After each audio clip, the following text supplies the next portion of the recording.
Hello everyone, welcome from Gyanjyoti coaching centre. I am Amit sir. আজকে যে আমাদের আলোচনার বিষয় হচ্ছে সেটা হচ্ছে সিধু কানু বিরসা বিশ্ববিদ্যালয়ের অধীনস্থ ফার্স্ট সেমিস্টারে যাদের মেজর হিস্ট্রি রয়েছে তাদের পেপার ওয়ানের মধ্যে বা মেজর ওয়ানের মধ্যে একটি অতি গুরুত্বপূর্ণ বিষয় রয়েছে যেটা হচ্ছে ষোড়শ মহাজনপদ। এবং আজকে আমরা আলোচনা করব এর বিস্তারিত একটি এই ষোড়শ মহাজনপদের সম্পর্কে। ভিডিওটি শুরু করা যাক। ভিডিওটি শুরু করার আগে তোমাদের সাথে কিছু আলোচনা করি, যেটা হচ্ছে তোমরা যদি আমাদের সাথে যুক্ত হতে চাও, আমাদের এই দুটি অফিসিয়াল নম্বর রয়েছে। এছাড়া তোমরা আমাদের অফিসিয়াল অ্যাপের মধ্যে থেকেও আমাদের সাথে যুক্ত হতে পারো। আমাদের যে কোর্সগুলি রয়েছে যেগুলো রয়েছে মেজর স্টুডেন্টদের জন্য 1299 এবং মাইনর স্টুডেন্টদের জন্য 699। আমাদের সাথে যুক্ত হলে তোমরা কী কী পেয়ে যাচ্ছ? তোমরা পেয়ে যাচ্ছ recorded classes, proper guidance, high quality notes and 100% common suggestion তোমরা আমাদের সাথে পেয়ে যাচ্ছ। আচ্ছা, চলো শুরু করা যাক আজকের মূল যে বিষয়টি রয়েছে সেটা। মূল বিষয়টি রয়েছে মহাজনপদ কি। যেখানে বলা হয়েছে মহাজনপদ শব্দটি অর্থ হলো বিশাল এবং বৃহৎ, যেখানে রাজ্য অর্থাৎ মানে বৃহৎ রাজ্য, যেখানে মহা অর্থাৎ বিশাল, জনপদ অর্থাৎ মানুষের বসতি।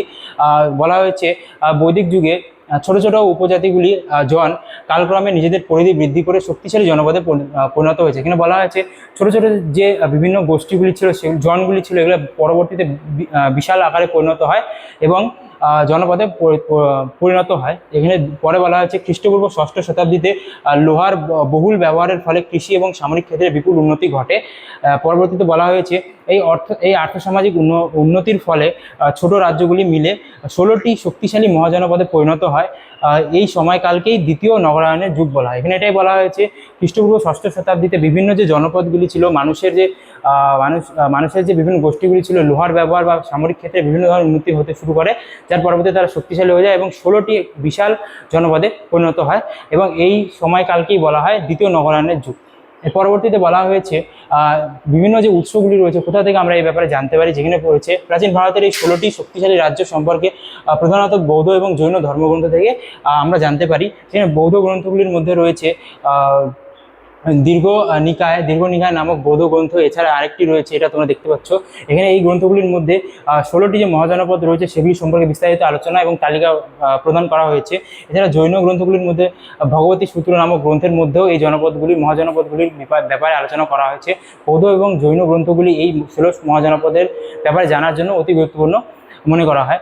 এছাড়াও যে হিন্দু মহাকাব্য রামায়ণ, মহাভারত এবং বিভিন্ন যে পুরাণে কিছু কিছু মহাজনপদের নাম এবং বিবরণ পাওয়া যায়। এছাড়া বলা হয়েছে হিন্দু যে মহাভারত এবং রামায়ণ রয়েছে এগুলির মধ্যে দিয়েও এই মহাজনপদগুলির ব্যাপারে জানা যায়। পরবর্তীতে যে আলোচনা রয়েছে সেটা হচ্ছে শাসন ব্যবস্থার প্রকৃতি। শাসন ব্যবস্থা সেই সময় কেমন ছিল এটা নিয়ে এখন আলোচনা করব। রাজতান্ত্রিক রাজ্য। ষোড়শ মহাজনপদের বেশিরভাগই ছিল রাজতান্ত্রিক। এখানে রাজার হাতেই সমস্ত ক্ষমতার অধিকার থাকতো এবং ন্যস্ত থাকতো এবং বংশানুক্রমিকভাবে শাসন কার্য পরিচালিত হতো। উদাহরণস্বরূপ মগধ, কোশর, বৎস, অবন্তী, অঙ্গ, কাশী ইত্যাদি। এই যে এই সমস্ত রাজ্যগুলি ছিল, এই সমস্ত মহাজনপদগুলি ছিল, এগুলি রাজার দ্বারাই শাসিত হতো এবং বংশানুক্রমিকভাবে রাজার ছেলেই রাজা হতো। এর পরবর্তীতে বলা হয়েছে প্রজাতান্ত্রিক রাজ্য বা গণসংঘ বা যে প্রজা দ্বারা প্রচলিত বিভিন্ন মহাজনপদও ছিল। সেই সময় কয়েকটি মহাজনপদ গণতান্ত্রিক বা প্রজাতান্ত্রিক শাসন ব্যবস্থায় প্রচলিত ছিল। এখানে জনপদ এবং জনগণ বা অভিজাতদের দ্বারা নির্বাচিত প্রতিনিধিরা রাজ্য পরিচালনা করতো, যেমন ব্রিজি এবং মল্ল ছিল প্রজাতান্ত্রিক বা গণতান্ত্রিক, যেখানে বিভিন্ন প্রতিনিধিরা বিভিন্ন নির্বাচিত হতো এবং তারা শাসন ব্যবস্থা বিভিন্ন ধরনের রাজ্য সম্পর্কিত কাজকর্ম পরিচালনা করতো। এর পরবর্তীতে যেটা রয়েছে সেটা হচ্ছে মহাজনপদগুলির যে বিস্তারিত পরিচয়, কোথায় অবস্থিত ছিল, তাদের রাজধানী এবং বৈশিষ্ট্য সম্পর্কে এখন আমরা আলোচনা করব। আর যেখানে প্রথমে রয়েছে সর্বাপেক্ষা শক্তিশালী মহাজনপদগুলি কী কী ছিল। যেখানে ছিল মগধ, যাদের রাজধানী ছিল রাজগৃহ, পরে পাটলিপুত্র, যেখানে অবস্থান ছিল দক্ষিণ বিহার। এটি ছিল ষোড়শ মহাজনপদের মধ্যে সবচেয়ে শক্তিশালী রাজ্য, যা বিম্বিসার ও অজাতশত্রুর মতো রাজাদের অধীনে ব্যাপক বিস্তার করেছিল। যেখানে বিম্বিসার এবং অজাতশত্রুর মতো রাজারা এই যে মগধ ছিল বা রাজগৃহ ছিল, মগধকে কেন্দ্র করে এই যে রাজ্যটি বিশেষ করে উন্নতি লাভ করেছিল। পরবর্তীতে আছে কোশলের মধ্যে শ্রাবস্তী ছিল, যা পরবর্তীতে ও অযোধ্যা, এর অবস্থান ছিল উত্তরপ্রদেশে। যে এটি ছিল বিশাল রাজ্য। রাজা প্রসেনজিৎ ছিলেন এখানকার বিখ্যাত শাসক এবং মগধের অন্যতম প্রতিদ্বন্দ্বী। যেখানে বলা হয়েছে মগধের পরবর্তীতে যে শ্রাবস্তী রয়েছে সেটি ছিল আকারে বিশাল এবং রাজা প্রসেনজিতের অধীনে এই মহাজনপদটি বিশাল আকার ধারণ করেছিল এবং শক্তিশালী হয়েছিল এবং মগধকে প্রতিদ্বন্দ্বিতা করত। পরবর্তীতে রয়েছে অবন্তী, যেখানে রয়েছে উজ্জয়িনী এবং মাহিষ্মতি ছিল এই যে অবন্তীর রাজধানী যে অবস্থান ছিল উত্তর মধ্যপ্রদেশের মালব্য অঞ্চলে। লোহা উৎপাদনের অত্যন্ত সমৃদ্ধ ছিল। রাজা প্রদত্তের শাসনামলে এটি একটি শক্তিশালী রাজ্য হিসেবে আত্মপ্রকাশ ঘটেছিল। এই যে অবন্তী রয়েছে এটা উজ্জয়িনী এবং মাহিষ্মতিতে এর রাজধানী ছিল এবং এটি মধ্যপ্রদেশের মালব্য অঞ্চলে অবস্থিত ছিল।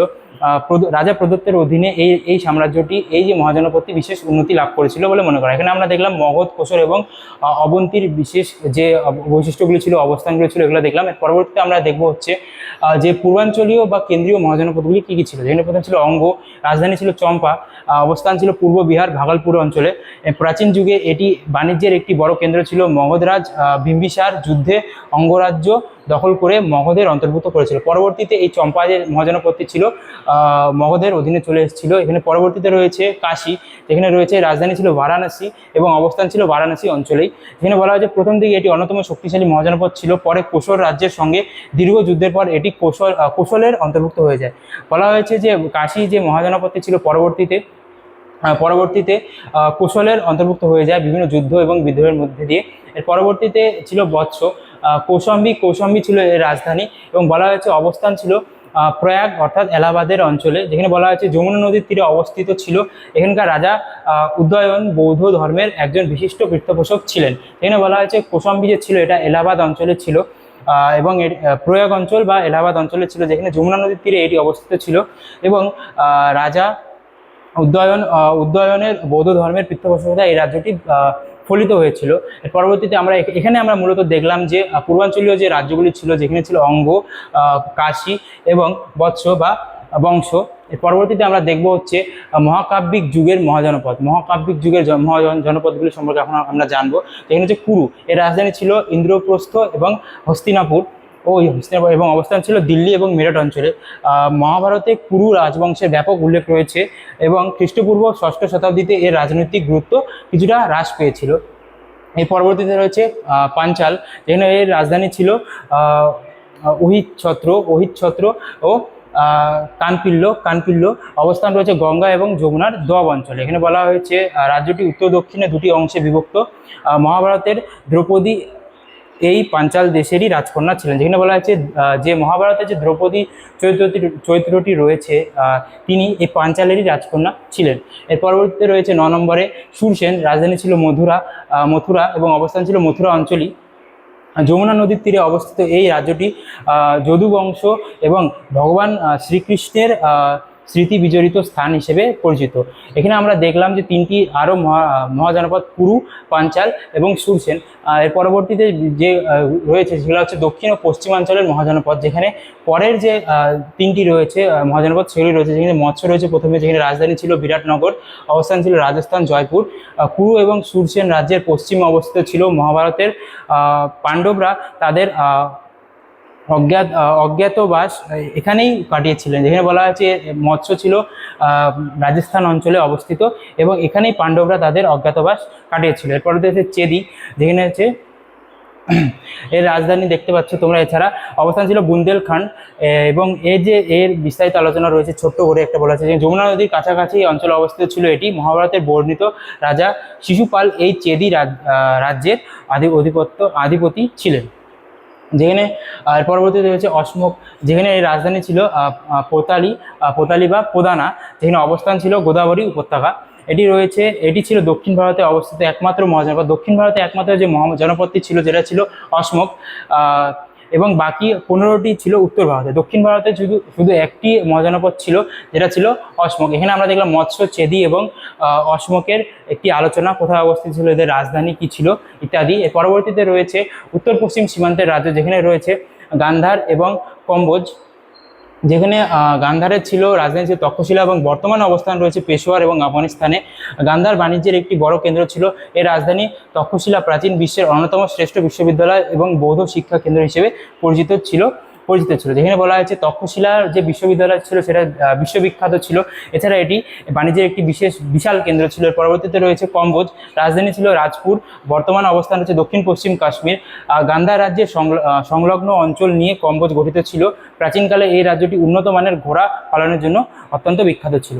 এখানে আমরা দেখলাম যে গান্ধার কোথায় অবস্থিত ছিল, এটা কেন কেন বিখ্যাত ছিল প্রাচীনকালে, এছাড়া কম্বোজ কোথায় অবস্থিত ছিল এবং এটি কেন বিখ্যাত ছিল, বিশেষ করে ঘোরার জন্য এই কম্বোজটি বিখ্যাত ছিল। এর পরবর্তীতে আমরা দেখব হচ্ছে যে পরবর্তী যে দুটো রাজ্য ছিল বা মহাজনপদ ছিল, যেটা ছিল ব্রিজি এবং মল্ল।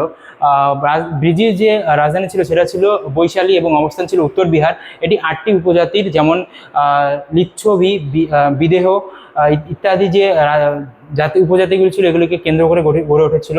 এটি একটি শক্তিশালী সমবায় এবং সংঘ ছিল। এটি প্রাচীন ভারতের অন্যতম শ্রেষ্ঠ প্রজাতান্ত্রিক যে রাজ্য ছিল, যেখানে বলা ছিল ব্রিজি ছিল একটি প্রজাতান্ত্রিক রাজ্য যেখানে বিভিন্ন উপজাতিরা বসবাস করে জীবনযাপন করত এবং এটি উত্তর বিহারে অবস্থিত ছিল। এরপরে রয়েছে মল্ল বা মালব্য। এখানে রয়েছে রাজধানী ছিল কুশীনগর ও পাবা, বর্তমান অবস্থান রয়েছে গোরখপুরে। এটিও ছিল একটি স্বাধীন প্রজাতান্ত্রিক রাজ্য ছিল। মল্লদের রাজধানী কুশীনগরেই গৌতম বুদ্ধ মহাপরিনির্বাণ বা তার মৃত্যু হয়েছিল, মহাপরিনির্বাণ হয়েছিল বা লাভ করেছিল। যেখানে আমরা দেখলাম যে ব্রিজি এবং মল্ল এই দুটি যে রাজ্য মহাজনপদ ছিল এগুলি ছিল প্রজাতান্ত্রিক মহাজনপদ।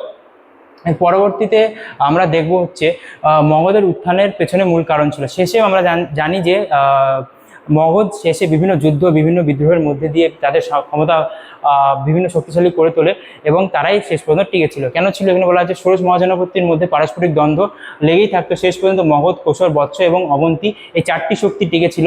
যেখানে বলা হয়েছে মগধ, কোশর, বৎস এবং অবন্তী শেষ পর্যন্ত বিভিন্ন যুদ্ধ এবং বিদ্রোহের পর টিকে ছিল। পরবর্তীতে হর্ষঙ্ক বংশের রাজা বিম্বিসার এবং অজাতশত্রুর নেতৃত্বে মগধ শ্রেষ্ঠত্ব অর্জন করে, মানে শেষ পর্যন্ত টিকে থাকে। মগধের ভৌগোলিক অবস্থান, গঙ্গা নদীপথে বাণিজ্য, খনিজ লোহার প্রাচুর্য এবং শক্তিশালী যে সামরিক বাহিনী মগধের উত্থানের প্রধান কারণ ছিল।